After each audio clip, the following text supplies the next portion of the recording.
فائدہ ڈیفینیٹلی مسلم لیگ نون کو، فائدہ ڈیفینیٹلی ایم کیو ایم کو، نقصان پیپلز پارٹی کو۔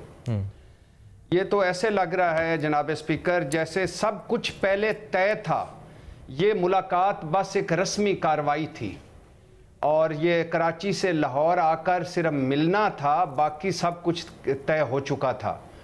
یہ تو ایسے لگ رہا ہے جناب اسپیکر جیسے اب جی ڈی اے بھی شاید اس اتحاد میں آ جائے۔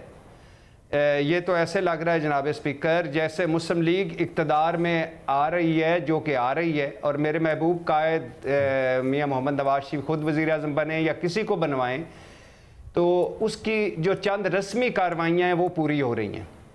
یہ تو ایسے لگ رہا ہے جناب اسپیکر جیسے سندھ میں اب پیپلز پارٹی کو ٹف ٹائم ملنے والا ہے۔ یہ تو ایسے لگ رہا ہے جناب اسپیکر جیسے بلاول کے وزارت عظمیٰ کے جو خواب ہیں وہ بکھر گئے ہیں۔ یہ تو ایسے لگ رہا ہے جیسے جناب اسپیکر جیسے پاکستان کی فارمولہ ریس کے چیمپئن زرداری صاحب اس مرتبہ ہار رہے ہیں، کوئی فارمولہ ان کا کام نہیں کر رہا۔ اور یہ تو ایسے لگ رہا ہے جناب اسپیکر جیسے اگلے سیٹ اپ میں پیپلز پارٹی پچھلی سیٹوں پر ہوگی۔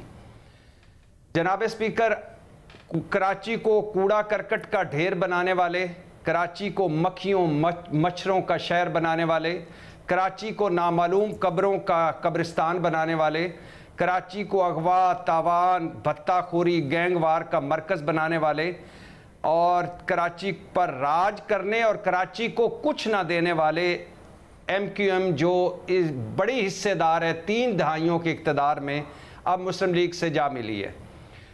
ایم کیو ایم جناب اسپیکر یاد رکھنا چاہیے زلزلہ جب آتا ہے تو اڑنے والے پہلے پرندے ہوتے ہیں یہ، اور عمران خان کا دور حکومت آپ یاد کریں تو آپ کو یاد آ جائے گا، اور بہار کی جب آمد ہو کسی جماعت پر تو یہ اس باغ میں جانے والے پہلے پرندے ہوتے ہیں۔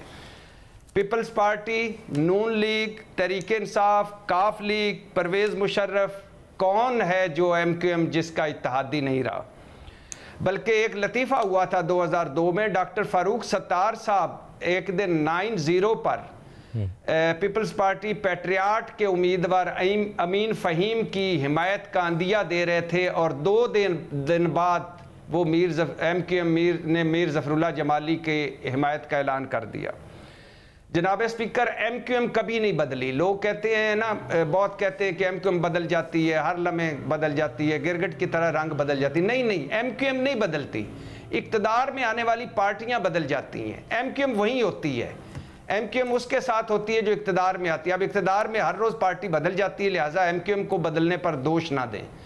جناب اسپیکر یہ اگلے سیٹ اپ کے عملی طور پر، ویسے تو جب ایون فیلڈ سے نکلے تھے لیول پلینگ فیلڈ لے کر میرے محبوب قائد، تو سب کچھ طے ہو گیا تھا، پتہ چل گیا تھا، لیکن اگلے سیٹ اپ کے لیے عملی طور پر یہ پہلا قدم ہے، اور اس کے بعد ابھی اگلے چند دن میں دیکھیے بہت کچھ اور ہوگا، بہت کچھ اور ہونے جا رہا ہے۔ آپ کہہ رہے ہیں کہ بہت کچھ ہونے والا ہے، اس انتخابی اتحاد کے بعد مزید کیا ایکسپیکٹ کریں؟ کیا کچھ ہونے والا ہے؟ کیا کوئی مزید بھی انتخابی اتحاد ہوں گے؟ جی جناب اسپیکر، آج جو خبریں چل رہی تھیں تحریک انصاف کے کیمپ میں، پیپلز پارٹی کوئی بیک ڈور تحریک انصاف سے رابطوں میں ہے، اور بہت سارا ابھی چیزیں آگے آ کے دیکھتے ہیں۔ پیپلز پارٹی میرا خیال ہے یہ بارگیننگ چپ کے لیے جب بھی کوئی پارٹی جاتی ہے وہ تحریک انصاف کی حمایت کرتی ہے آج کے حالات میں، تو ایسا لگتا ہے یہ اپنا ریٹ بڑھانے کے لیے، اپنا بھاؤ بڑھانے کے لیے، لیکن وہ رابطے ہو رہے ہیں۔ اور دوسری طرف مولانا صاحب جو میرے محبوب قائد سے ہلکے پھلکے ناراض ہیں، اور جن کے بارے میں سنا جا رہا ہے کہ اب ان کا وہ جی ڈی اے والے اتحاد میں شامل ہوتے ہیں سندھ میں پیپلز پارٹی کے اگینسٹ یا نہیں، اور مولانا صاحب اور زرداری صاحب کی بھی کوئی ملاقاتوں کی افواہ ہے، اور مولانا صاحب کے لوگ ایم کیو ایم سے بھی رابطے میں ہیں، تو لہٰذا آگے جا کر بہت دلچسپ منظر بننے والا ہے۔ بٹ